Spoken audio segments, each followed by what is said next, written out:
তোমাকে চাই আমি আরো কাছে, তোমাকে বলার অনেক কথাই আছে, আমি কইতে পারি না মুখে। হয়তো কেছে ভাই?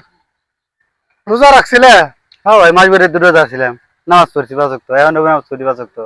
তাহলে রোজা রাখছো, রোজা গেছে কয়দিন হলো? মাস এখানে যাবো। মা সেখানে হয়ে হার আর নাই। তোমরা এই যে দুজনে গান গাইতে গাইতে নাচতে নাচতে মেলা করছো, এই নামাজ বাদ দিয়া রোজা বাদ দিয়া, বুঝলাম না রে ভাই। তোমাদের তো শয়তানের লাত আছে। যদি শয়তান নাই লাড়তো তাহলে কি এই গান গাইতে রোজা যে হারা হয় নাই? আরে ভাই, নামাজ পড়ান লাগবো, একটু তো গান গান লাগবে, একটু মনটা ফ্রেশ করা লাগবে না? ঠিক আছে, কিন্তু গান গাওয়ার সময় তো এখন নাই, এখন হলো নামাজের সময়, বুঝছো? এই যে তোমরা যে বান্দার মতো নাচতে নাচতে গান গাইতে মেলা করছো, এটা কি কাজ ঠিক করছো? আরে ভাই, এখন তো আজান দেয় নাই কে?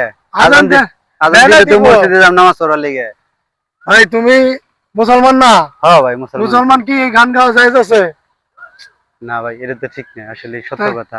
তাহলে যদি পাপের কাম, পাপের কাজ যেগুলো করতেছ, এই যে নামাজের সময় গান গুন গাইতেছ, এগুলো ঠিক না ভাই?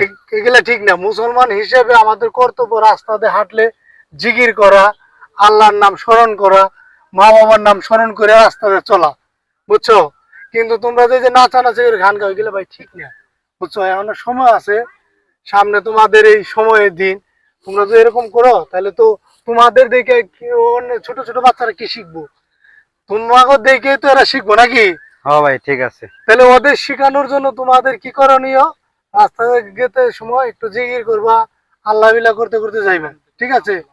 আর মানুষ দেখলে একটু সালাম দিবা। এই যে একটা বেদবি কাজ করলা, গান গাইতে গাইতে মেলা করলা, একটা সালাম পর্যন্ত দিলা না।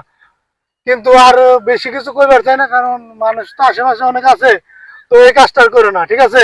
হয় আজান তো দেয় নাই, দিলে নামাজ পড়ে মসজিদ থেকে সালাম কালাম দিব। তাহলে এই যে নামাজ আজান দিব কিছুক্ষণের ভিতরেই, আসরের না আজানের সময় হয়েছে, চলো দুজনে নামাজ পড়ে আসি। ভাই নামাজ তো পড়বো, যাও গোসল করে না, গাইমে গাইমে গেছি, যে গোসল করে। সমস্যা নাই, সমস্যা নাই, তুমিও চলো নামাজ পড়ে নিয়ে। সমস্যা আজকে সমস্যা নাই, লো তো লো, এই লো, এইগুলো খারাপ, এরকম নামাজ